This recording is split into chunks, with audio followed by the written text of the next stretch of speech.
Okay, in last lecture we have already seen that how to calculate number of moles of gas. How to calculate number of moles of gas. How to calculate number of moles of gas? That is small n is equal to volume of that gas which is provided to you divided by molar volume of that gas, right? Molar volume of that gas. In this way we can calculate the number of moles in case of gas. Okay, solids असेल तर वेगळा formula आहे आणि त्या ठिकाणी gases असेल तर वेगळा फॉर्म्युला आहे. ठीक आहे, मोलार व्हॅल्यूम. ठीक आहे, आणि मोलार व्हॅल्यूम मागच्या लेक्चर मध्ये सांगितलेलं होतं की 22.4 लिटर्स आपण यूज करतो. ठीक आहे बघा, आणि मग आता 22.4च का, 22.4 हीच फिगर का, तर याचा आन्सर मी तुम्हाला सॉलिड स्टेट नावाचं एक चॅप्टर आहे त्याच्यामध्ये तुम्हाला मी याचा आन्सर देईल की 22.4 लिटरच का घेतो. ठीक आहे, आता मी याच्यावरती काही बोलणार नाही. सॉलिड स्टेट जेव्हा आपला चॅप्टर स्टार्ट होईल दॅट टाइमला मी तुम्हाला लक्षात आणून देईल की 22.4 एवढंच आन्सर तिथे का घेतो आपण. ठीक आहे, तर बघा small n is equal to volume of gas. ज्या गॅसचे तुम्हाला मोल्स फाइंड आउट करायचे, volumes of that gas divided by molar volume, divided by molar volume. Molar व्हॅल्यूमची व्हॅल्यू किती आहे, किती आहे 22.4. आणि मग तुम्हाला जे काय गॅस दिलेला असेल त्या गॅसची व्हॅल्यू पुट करायची. By using that you can calculate the number of moles of gas. Okay, next concept it is average of atomic mass, average of atomic mass. Okay, generally we are familiar with this concept right now, that is atomic mass. atomic mass आपल्याला आता माहिती आहे आणि आपण त्याची आणि आपले थोडस हे झालेलं आहे. ठीक आहे, हा आता ॲव्हरेज atomic mass काय आहे. many naturally occurring element exist as the mixture of more than one isotope. आता आइसोटोप हे काय कन्सेप्ट आहे. Isotopes, these are the isotopes. What is isotopes? Isotopes having same atomic number, but different mass number. Okay, these are called as isotopes. For example, see hydrogen having atomic number 1, hydrogen having 3 isotopes. Okay, generally it is 2 isotopes आणि totally त्याला पण धरलं तर मग तो पण एक आयसोटोप्सच आहे. तर मग अशा आपण 3 पकडतो. हायड्रोजनचे आयसोटोप्स बघा, for example hydrogen, deuterium, tritium. Hydrogen, deuterium, tritium. हायड्रोजनचा ॲटॉमिक नंबर 1 आहे, ड्यूटेरियमचा ॲटॉमिक नंबर 1 आहे, ट्रिटियमचा ॲटॉमिक नंबर 1 आहे. हे 1 काय इंडिकेट करतात तुम्हाला माहिती आहे. हे बेसलाईनला जे आपण 1 लिहितो ना, बघा ज्यांना अंडरलाईन मी केलंय, it indicate number of electrons, right. It indicate number of electrons. In this way it indicate number of electrons. Means या हायड्रोजन, ड्यूटेरियम आणि ट्रिटियम या तिन्ही स्पेसिस मध्ये हे नंबर ऑफ इलेक्ट्रॉन्स आहेत. These are the number of electrons. Okay, मग आता mass number काय आहे. मास नंबर बघा ग्रीन कलर मध्ये लिहितो. याचा मास नंबर 1 आहे, याचा मास नंबर 2 आहे आणि याचा मास नंबर 3 आहे. आता हे 1 2 3 काय असतं, मास नंबर काय असतो ते मी सांगितलेलं आहे. It is the proton plus neutron, right. It is also proton plus neutron. It is also proton plus neutron. आलं लक्षात? Yes. Now, how hydrogen having 1 mass number and why deuterium having 2 mass number and why tritium having 3 mass number? See, in case of hydrogen, there is 1 proton, right? In case of hydrogen, बघा आता 3 cases आपण या ठिकाणी distinguish करूया. Hydrogen मध्ये 1 proton आहे and 0 neutron है. So this mass number is 1. Green colour मध्ये लिहिलेलं आहे वरती, आलं लक्षात सर्वांच्या? हा, 0 न्यूट्रॉन आहे. आणि टोटल प्रोडक्ट टेबल मध्ये 0 न्यूट्रॉन असणारा एकच इलिमेंट आहे, दॅट इज हायड्रोजन. बाकी सर्वांच्या त्या न्यूक्लियस मध्ये न्यूट्रॉन्स आहेत, फक्त हायड्रोजनच्याच न्यूक्लियस मध्ये न्यूट्रॉन नाहीये. हायड्रोजनच्या आउटर मोस्ट ऑर्बिट मध्ये इलेक्ट्रॉन्स फिरतात आणि न्यूक्लियस मध्ये फक्त प्रोटॉन असतो. क्लिअर? हा. तर ड्यूटेरियम मध्ये बघा, ड्यूटेरियमची व्हॅल्यू 2 का आली आहे? तर ड्यूटेरियम कडे 1 प्रोटॉन असतो प्लस 1 न्यूट्रॉन असतो, अशी व्हॅल्यू 2 आहे. अशी व्हॅल्यू किती आली आहे? 2 आली. बट स्टील नाव त्याच्याकडे इलेक्ट्रॉन सिंगलच आहे, ओनली 1 इलेक्ट्रॉन्स आहे. ठीक आहे. ट्रिटियम कडे 1 प्रोटॉन आहे प्लस 2 न्यूट्रॉन्स आहेत, अशी त्याची मास नंबर 3 आलेला आहे. 1 2 3. क्लिअर झालं का? बघा, दीज आर दी आयसोटोप्स. यांना आयसोटोप्स म्हणायचं. ओके, समजलं? आयसोटोप्स.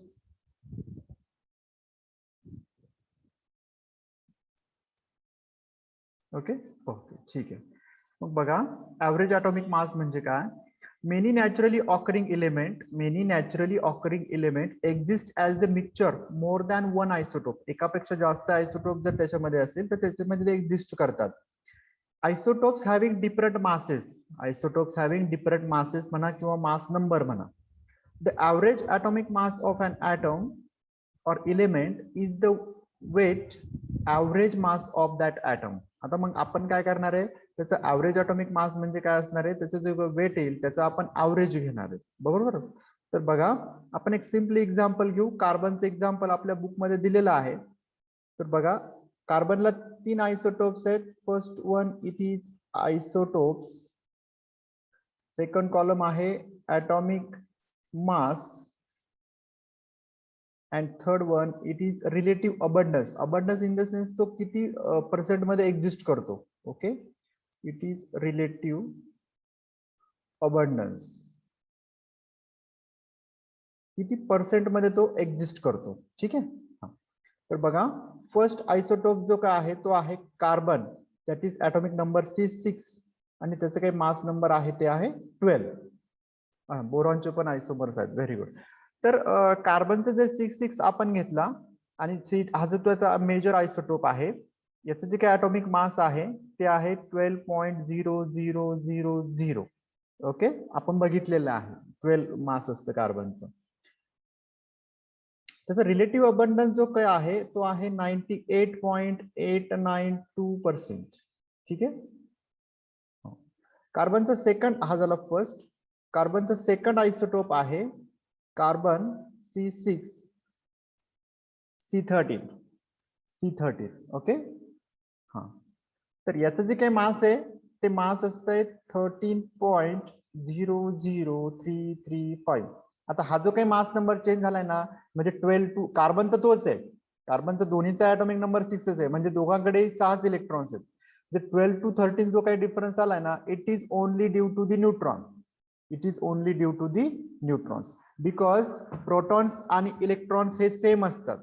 प्रोटॉन आणि इलेक्ट्रॉन्स काही चेंज होत नाही. म्हणजे 6 जर प्रोटॉन असेल, 6 जर इलेक्ट्रॉन्स असेल तर 6 प्रोटॉन्स त्या ठिकाणी सेम असतात. 6 ला 6 न्यूट्रल करण्यासाठी सेम असतात. चेंज काय होईल? मग चेंज फक्त न्यूट्रॉन्स होईल. चेंज कोण होणार आहे? न्यूट्रॉन्स. मग जो काही मास नंबर मध्ये चेंज असेल, जो काही त्याच्या एलिमेंटच्या मास मध्ये जो काही चेंज होईल, it is only due to the neutrons. Agree? हा कन्सेप्ट डोक्यात फिक्स करून घ्या. This deviation of mass number is only due to the neutron.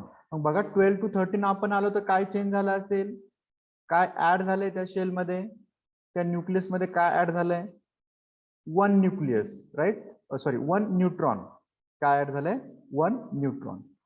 ठीक आहे. हा, तर मग हा डिफरन्स जो आहे ॲटॉमिक मासचा, तो डिफरन्स त्याच्यामुळे आहे, न्यूट्रॉनमुळे आहे.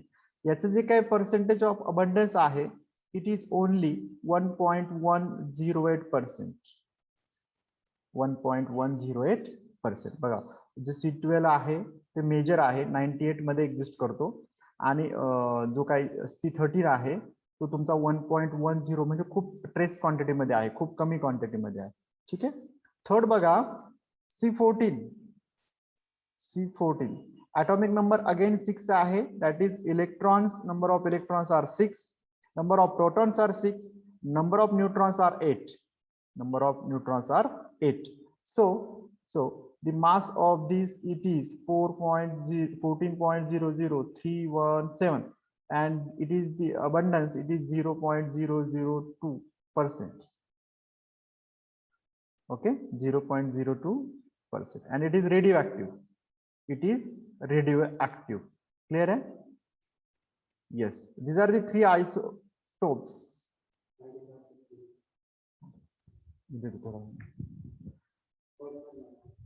ओके, हा, तर हे जे काही अबंडन्स आहे ते अबंडन्स आपण दिले 98.89, 1.108 आणि 0.002 हे अबंडन्स आहे. आलं लक्षात? हे ॲटॉमिक मासेस आहेत.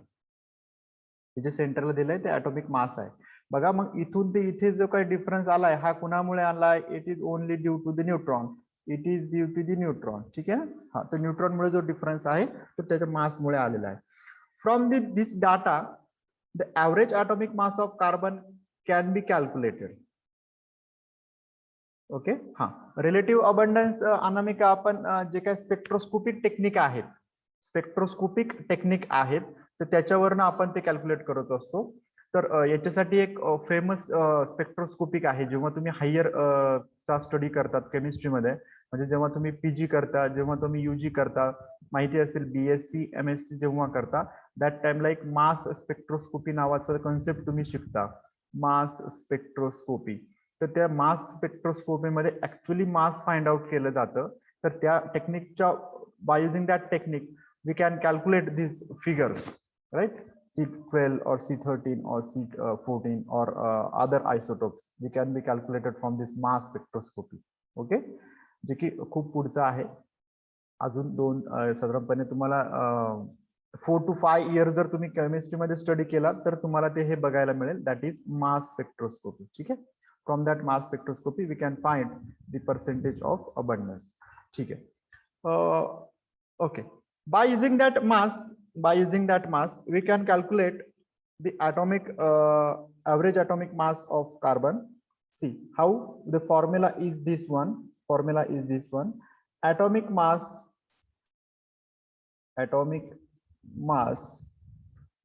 of carbon, that is C6C12 into percent abundance plus atomic mass of C13 into percent abundance plus atomic mass of C14 into percent abundance, divide by 100. ठीक आहे.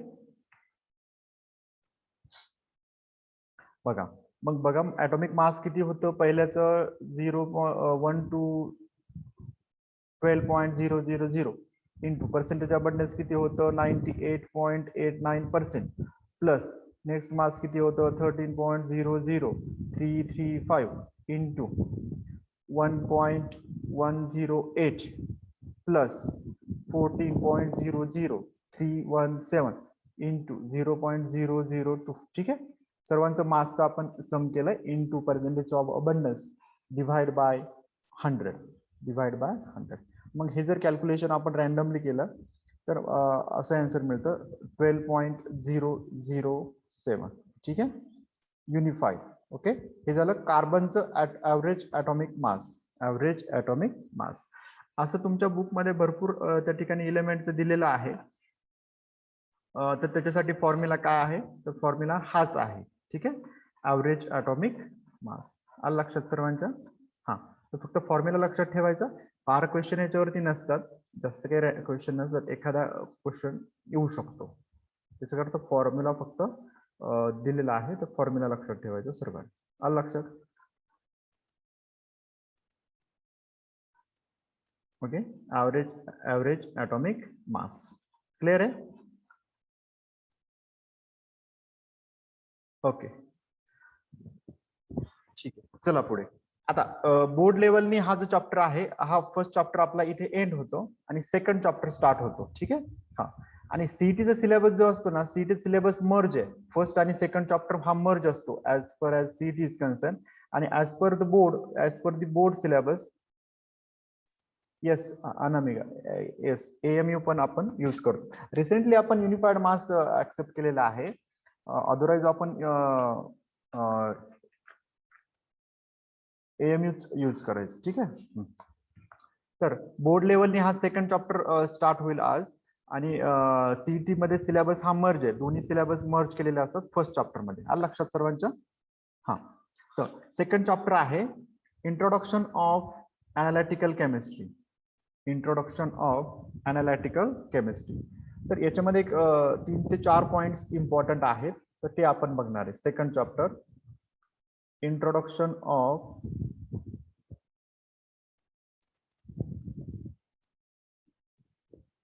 Analytical chemistry.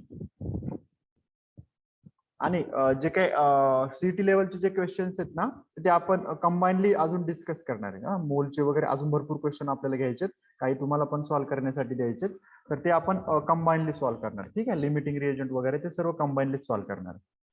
सेकंड चॅप्टर आहे introduction of analytical chemistry. Now, what do you mean by analytical chemistry? Analytical chemistry, it is the study of analyte and the solvent. It is called as analytical chemistry. Okay. In that we can determine the percent element. We can calculate the composition of substance. We can identify this some ions. We can identify some radicals in that case. Okay. Now, analytical chemistry is mainly divided into two classes, that is qualitative analysis and quantitative analysis. Analysis समजतं तुम्हाला? Analysis म्हणजे estimation करणे. Okay. ज्या काही गोष्टी आहेत आपल्याला दिलेल्या आहेत, कॉन्सन्ट्रेशन किती दिलेलं आहे, त्याच्यामध्ये एलिमेंट्स कोणते कोणते दिलेले आहेत, त्याच्यामध्ये त्याचं पर्सेंटेज मध्ये किती कॉन्सन्ट्रेशन आहे, या गोष्टी जे आपण चेक करतो ते अनालिटिकल केमिस्ट्री मध्ये करतो. आणि अनालिटिकल केमिस्ट्री मध्ये तुम्हाला सांगतो खूप स्कोप आहे. केमिस्ट्रीमध्ये जर इंडस्ट्रियल लेवल आपण बघितलं, ज्याला आपण आपल्या लँग्वेज मध्ये कंपनी असं म्हणतो. म्हणजे बघा, तुम्ही जर केमिस्ट्रीमध्ये करिअर केलं तर तुम्ही कुठे जाता? कंपनीमध्ये. आणि मेनली तुम्हाला बऱ्याच कंपन्यांची नावं पण माहित असतील. त्यातले त्यात मायलन कंपनी असते, किंवा सन फार्मा अशी एक कंपनी आहे अहमदनगरला, आपल्या तिकडे त्यांचं युनिट आहे. मायलन हे सिन्नरला युनिट असेल, माहिती आहे. किंवा रेड्डीज नावाची कंपनी असते, किंवा सिप्ला, जे लहान मुलांना आपण औषधं यूज करतो ते सिप्ला जी कंपनी आहे ब्रँडेड, तर ही एक कंपनी आहे. किंवा मॅक्लॉइड आहे. ठीक आहे. मॅक्लॉइड आहे, फायझर आहे. तर अशा जे काही कंपनीज आहेत त्यांना आपण इंडस्ट्रियल सेक्टरच्या ह्या कंपन्या म्हणतो.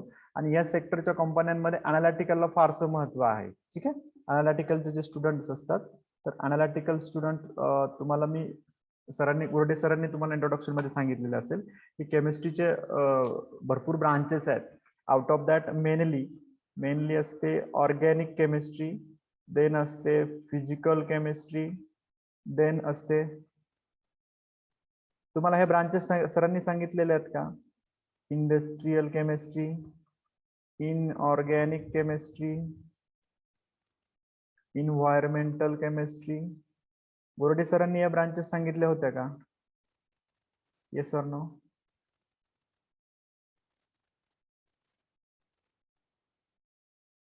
नो. ओके, ठीक आहे. तर बघा, केमिस्ट्रीच्या मेनली एवढ्या ब्रांचेस आहेत. मेनली बाकीच्या भरपूर आहेत. ड्रग केमिस्ट्री हा एक नावाचा कन्सेप्ट असतो, ड्रग केमिस्ट्री. ठीक आहे. बघा, नसेल सांगितलं तर बघून घ्या. ऑर्गॅनिक, आता मी 1 बाय 1 ब्रांचेस एक्सप्लेन करतो. ऑर्गॅनिक केमिस्ट्री म्हणजे या कोणत्या ब्रांच आहे ज्याच्यामध्ये कार्बनचा स्टडी चालतो. कशाचा स्टडी करतो आपण? Carbon only. म्हणजे कार्बन रिलेटेड जे काही कंपाऊंड असतील, म्हणजे basically methane, ethane, propane, butane, pentane etcetera जो काही स्टडी असतो तो या ऑर्गॅनिकच्या ब्रांच मध्ये असतो. लक्षात आलं? हा. फिजिकलचे जे काही केमिस्ट्रीची ब्रांच आहे, फिजिकलची जी काही ब्रांच आहे त्याच्यामध्ये सर्व फिजिकलचा स्टडी चालतो. Mainly you can say thermodynamics, you can say quantum. Okay. जो काही ऍब्झॉर्प्शनचा स्टडी आहे, जो काही ऍडसॉर्प्शनचा स्टडी आहे, किंवा हीटची रिलेटेड आहे, थर्मोडायनॅमिक्सची रिलेटेड आहे, हा जो काही स्टडी चालतो हा फिजिकल केमिस्ट्री मध्ये चालतो. ओके. हा. त्याच्यानंतर इंडस्ट्रियल केमिस्ट्री एक नावाचा ब्रांच आपल्या केमिस्ट्रीमध्ये आहे. तर इंडस्ट्रियल मध्ये काय चालतं, इंडस्ट्री लेवलला जे काय आपण काय म्हणू त्याला, जे काही टेक्निक्स यूज होतात इंडस्ट्रियल लेवलला, means how to prepare ammonia in large scale, मोठ्या स्केलवरती अमोनिया कसा तयार करणार हे इंडस्ट्रियल केमिस्ट्रीमध्ये शिकवणार, किंवा केमिस्ट्रीमध्ये तिथे सेफ्टी कसं यूज करणार, किंवा HPLC वगैरे हे जे काही गोष्टी आहेत ते इंडस्ट्रियल केमिस्ट्रीमध्ये आपण शिकतो. इनऑर्गॅनिक केमिस्ट्रीमध्ये इनऑर्गॅनिक कंपाऊंडचा स्टडी आपण बघत असतो. Inorganic compound in the sense that is आपण बघितलेले आयोनिक कंपाऊंड NaCl वगैरे, क्रिस्टल फील्ड थिअरी वगैरे, या गोष्टी या इनऑर्गॅनिक केमिस्ट्रीमध्ये असतात. इन्व्हायरमेंटल केमिस्ट्रीमध्ये जनरली पोल्युशन रिलेटेडचा स्टडी असतो. पोल्युशन जे काय आहे ते पोल्युशनचा स्टडी त्याच्यामध्ये असतो. मीन्स आपले जे काही जनरली केमिस्ट्री जे असते इंडस्ट्रियल लेवलला असेल किंवा डे टू डे लाईफ मध्ये असेल, तिचा इफेक्ट काय होतो का इन्व्हायरमेंटल केमिस्ट्रीमध्ये, किंवा बऱ्याचशा गोष्टी आहे की जिथे इन्व्हायरमेंटमध्ये केमिस्ट्री आहे, तर याचा जो काही स्टडी असतो तो इन्व्हायरमेंटल केमिस्ट्रीमध्ये असतो. अनालिटिकल केमिस्ट्रीमध्ये अनालिटिकल केमिस्ट्रीचं ओरिजिन जे काय आहे, सपोज जे काही आपण एखादी suppose to be reaction perform करतो, एखादी रिॲक्शन जर परफॉर्म केली आणि एखादा suppose I am converting A+B into C+D, suppose ही जनरली एक छोटीशी रिॲक्शन जर मी केली, general reaction A+B is gives C+D, at that time हा C किती पर्सेंट मध्ये फॉर्म झालेला आहे, how many percentage C+D is form, or what is the purity of that C+D, त्याची प्युरिटी किती आहे. मग आपण म्हणतो तो 100% प्युअर आहे का, की तो 50% प्युअर आहे, की त्याच्यामध्ये काही इम्प्युरिटी ऍड झाली. Impurity is nothing but that is unwanted product. Okay, जो डिझायर नाही आहे आपल्याला, तो अपेक्षित नव्हतं तयार होणं, पण तरी तो कधी कधी रिॲक्शन मध्ये होतो, तर त्याला आपण इम्प्युरिटी म्हणतो. मग त्या प्रोडक्टची प्युरिटी किती असेल, तो झाला तर तो किती ग्रॅम मध्ये झाला, how many gram is form, किती ग्रॅम फॉर्म झाला, आणि मग कमी झाला असेल तर तो का कमी झाला, कोणता त्या ठिकाणी हे जे आहे. Actually impurity it's not waste Ritesh, इम्प्युरिटीला फारसं महत्व आहे इंडस्ट्रियल सेक्टरमध्ये. मी तर असं म्हणतो मेनली प्रोडक्ट पेक्षा इम्प्युरिटीला जास्त महत्व आहे. बघा, suppose to be what you call it, suppose असं मी रिॲक्शन केली A+B plus C+D, आणि C is my major product or desired product, you can say desired product, म्हणजे जो मला पाहिजे होता, जो बनलेला आहे, आणि D it is impurity. Now impurity generally आपल्याकडे कन्सेप्टच असा आहे की D जसं रितेश म्हटला की impurity is nothing but waste, but actually it is not waste, it is more valuable than product. बरोबर. हा, आता का ते सांगतो, तुम्ही बघा, जर तुम्हाला हे जर 100% अपेक्षित असेल, म्हणजे जर तुमच्याकडे 100 ग्रॅम रिएजंट आहे, मी सांगतो सर्व गोष्टी सांगतो, फक्त आता थोडा वेळसाठी मध्ये प्रश्न नका करू, मी तुम्हाला प्रश्न विचारण्यासाठी तुम्हाला सर्वांना वेळ देईल. ठीक आहे. हा, मला माझं एकदा एक्सप्लेन करू देत, मग तुम्ही तुमच्या शंका जर नाही गेल्या तर मग तुम्ही बोला मध्ये. 100 ग्रॅम, आय थिंक सो, जर मी 100 ग्रॅम घेतला तर मला असं अपेक्षित असतं की 100 ग्रॅम मला प्रोडक्ट मिळावा, आणि आपण हे त्या लॉ मध्ये शिकलेलो पण आहे, law of conservation of mass. So atoms cannot be atom cannot be created nor be destroyed. जे काय असेल ते फक्त ट्रान्सफॉर्मेशन असेल, मग तो एका रिएक्टंट मधून दुसऱ्या प्रोडक्ट मध्ये आपण फक्त कन्वर्ट करतो. मग मला सपोज इथं पण असं अपेक्षित आहे की C+D हा 100 ग्रॅम तयार व्हावा, बट ऍक्च्युली होताना असं होतं, C जो आहे तो 99.9% तयार होतो, आणि ते 0.01% मध्ये काय तयार झालं, इम्प्युरिटी. ठीक आहे. हा, आता एक गोष्ट नक्कीच झालेली आहे की A+B जेव्हा मी एखादी रिएक्शन करतो, दॅट टाइमला मला माहिती असतं की मला माहिती आहे की याचे पॅरामीटर्स काय असतात.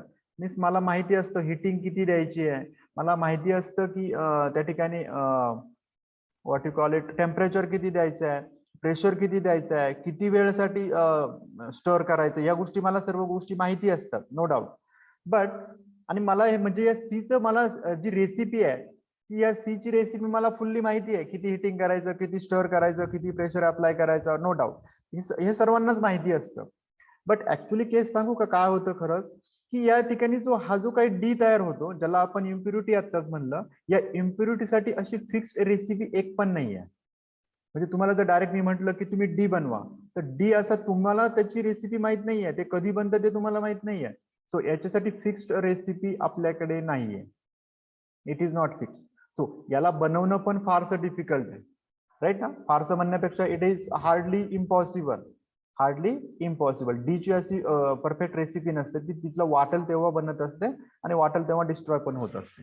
सो मग मला असं सांगा, तुम्हीच सांगा आता सी प्लस डी, मग कॉस्टली कोणतं राहील रे? सी असेल की डी असेल? आणि डी तर मला पाहिजे. सपोज आजच्या मोमेंटला मला डी पाहिजे, तर मग माझ्यासाठी व्हॅल्युएबल कोणती गोष्ट असेल, सी की डी? बरोबर ना, डीच असेल ना, कारण डी साठी फिक्स रेसिपी नाही आहे. सी तर कुणी पण बनवू शकतो ना. जर सी प्रोडक्ट बनवायचं आहे ना, तुम्हाला रेसिपी तुमच्याकडे वर्ल्ड वाईड मध्ये रेसिपी असते. हे करा, ते टाका, ते टाका, ते टाका, स्टोअर करा, टेम्परेचर द्या, सी बनून जाते. पण डी साठी फिक्स रेसिपी नाही आहे, तर ते कॉस्टली असेल सर्वात. असेल का कॉस्टली? राईट. हा. So so the it is not the waste. आता डी वेस्ट का नाहीये त्याचं पण रिझन सांगतो. डी वेस्ट का नाहीये? सपोज टू बी डी आज माझ्यासाठी वेस्ट असेल. डी आज माझ्यासाठी वेस्ट आहे, ठीक आहे, व्हेरी गुड. बट डी दुसरं कुणासाठी ते मे बी डिझायर प्रोडक्ट असू शकतो. डिझायर प्रोडक्ट असू शकतो, म्हणजे त्याला त्याची गरज असू शकते. बरोबर ना. आता दुसऱ्या एखाद्या वर्ल्ड एवढ्या जगामध्ये कुणीतरी त्याला घेणार असेल ना. हा, त्याला त्याची गरज असेल, त्याला त्याची पुढे रिएक्शन करायची असेल, तर त्याच्यासाठी तो डिझायर्ड प्रोडक्ट झाला, आपल्यासाठी वेस्ट झाला, पण तो त्याच्यासाठी डिझायर प्रोडक्ट आहे. आणि ट्रस्ट मी की मी मगाशीच म्हटलो, डी बनवण्यासाठी वेगळी रेसिपी नाहीये. मग याला ज्याला तो पाहिजे डी, तो वाटेल त्या किमतीमध्ये त्याला घेणार ना. बरोबर ना. आपण जी बोलल ना ती किंमत तो द्यायला तयार होणार. ठीक आहे, आलं लक्षात सर्वांच्या?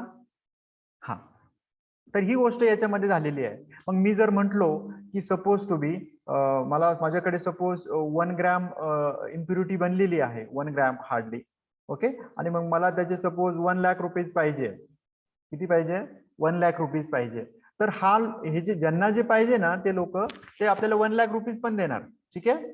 हा, 100% देणार 1 लाख रुपीज. का देणार? कारण त्यांना माहितीच नाही, त्यांना म्हणजे कोणालाच माहित नाहीये डी कशी बनवायची, इम्प्युरिटी कशी बनवायची कोणालाच माहित नसतं. क्लिअर आहे? हा. मग एखाद्या मुलाच्या मनामध्ये सहज असा क्वेश्चन येऊ शकतो की सर खरंच एवढ्या महाग इम्प्युरिटी असेल का की 1 ग्रॅम 1 लाख रुपीज? येस, असते. ठीक आहे. हा, असते, नो डाऊट. हा, मी पण इंडस्ट्रीमध्ये जॉब केलेला आहे, तर मला पण माहिती आहे की इम्प्युरिटीची व्हॅल्यू किती असते, म्हणून मी पण सांगतो आणि मी यूज पण केलेली आहे इम्प्युरिटी. ठीक आहे. हा, तर असते, नो डाऊट, काहीच मनामध्ये डाऊट ठेवायचं नाही. हा, आता ही पण एक गोष्ट सांगतो, की how to isolate impurity. How to isolate means separate कसं करायचं. जर सपोज तुमच्याकडे असा प्रोडक्ट फॉर्म झाला, this is the product, okay, आणि इम्प्युरिटी माहिती आहे की याच्यामध्ये ते एक पण केमिकलच आहे. बरोबर. हा, आणि मग थोडस काय करतो की या ठिकाणी ग्रीन कलर मध्ये या ठिकाणी इम्प्युरिटी ऍड करतो. ठीक आहे. हा, तर ही एक इम्प्युरिटी आहे. आता ठीक आहे, थोडेसे गहू घेतले आणि त्या गव्हामध्ये थोडेसे खडे टाकले, तर आपल्याला सांगितलं तुम्ही सेपरेट करा, तर आपण करू शकतो. ओके, मॅन्युअली आपण करू शकतो, कारण इझी आहे, इझी गोष्ट आहे. राईट ना. कारण आपण ते व्हिज्युअलाइज करू शकतो, आपण ते बघू शकतो, म्हणून आपण त्या गोष्टी सेपरेट पण करू शकतो. ठीक आहे. हा, बट केमिस्ट्रीमध्ये तसं नाही आहे. केमिस्ट्रीमध्ये या दोन्ही गोष्टी सेम असतात. इम्प्युरिटी आणि प्युरिटी, म्हणजे जो काही प्युअर प्रोडक्ट आहे आणि जो काही इम्प्युअर प्रोडक्ट आहे, हा सेम असतो, सेम कलरचा असतो. You cannot distinguish bye using your naked eyes. तर त्या नेकेड आईजने किंवा असं असं उचलून असा इम्प्युरिटी अशी बाजूला नाही करता येत. असं जर करता येत असतं तर त्याची कॉस्ट एवढी नसतेच. Agri with me?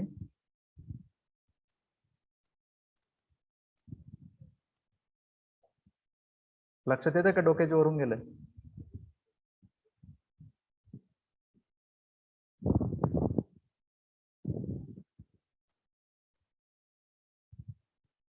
ओके.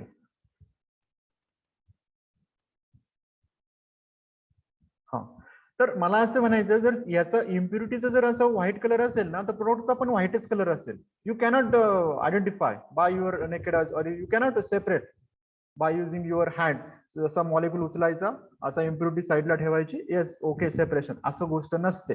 मग याला सेपरेट कसं करतात, तर याला एक कॉलम क्रोमॅटोग्राफी नावाचा चॅप्टर असतो किंवा कन्सेप्ट असतो, column chromatography. Column chromatography. Okay, याच्यासाठी भरपूर प्रमाणात मोठा खर्च येत असतो इंडस्ट्रीमध्ये. मग हे जे दोन गोष्टी आहेत ना, ते अकॉर्डिंग टू पोलॅरिटी सेपरेट करावे लागतात. According to polarity.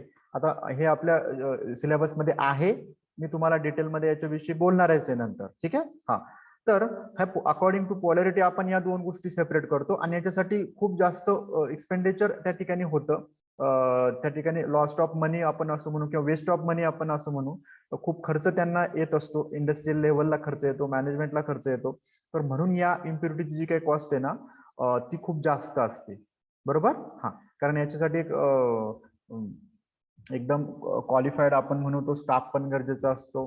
ठीक आहे. सोल्युशन जास्त लागतात, टाइम कन्झ्युमिंग प्रोसेस आहे. So depending upon that we can separate this pure product and impure.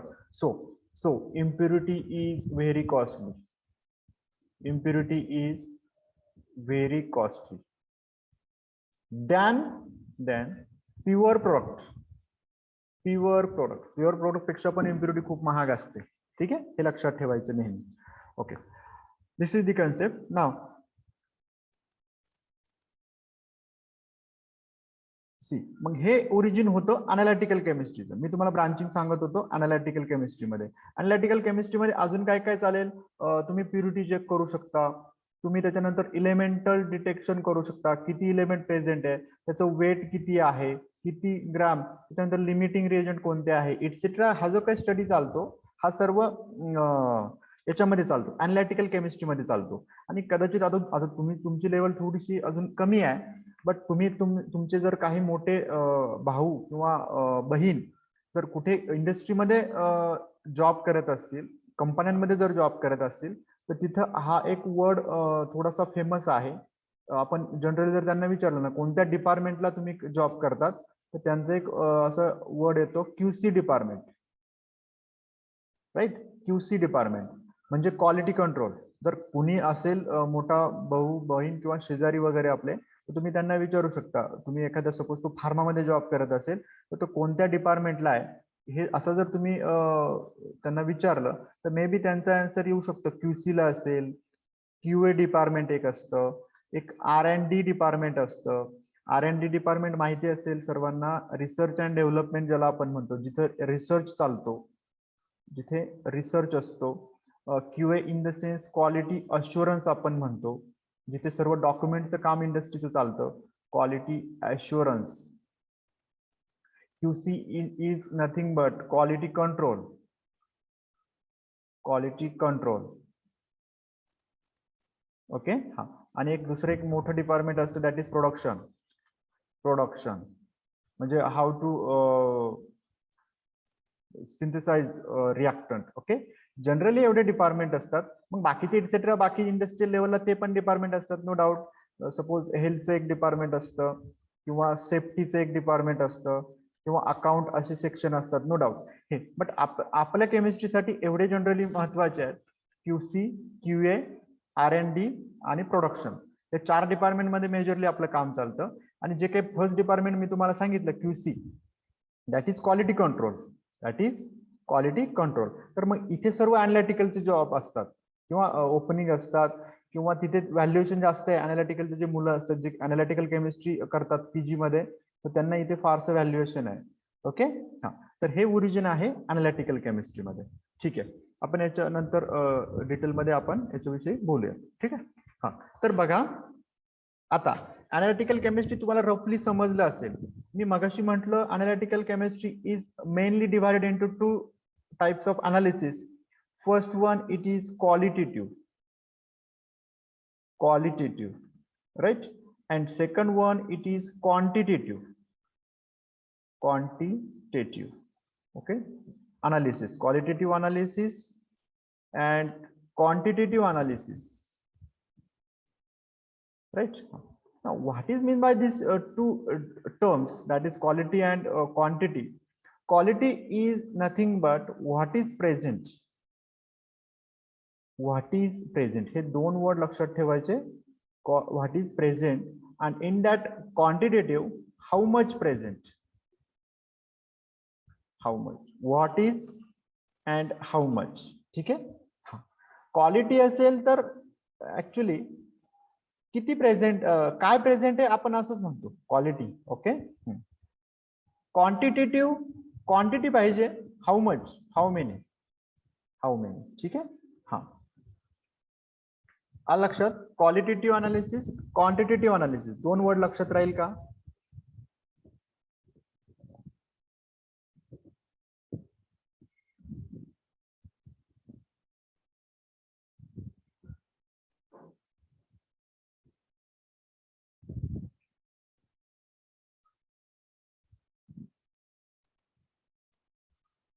ठीक आहे. हा तर क्वालिटेटिव्ह अनालिसिस.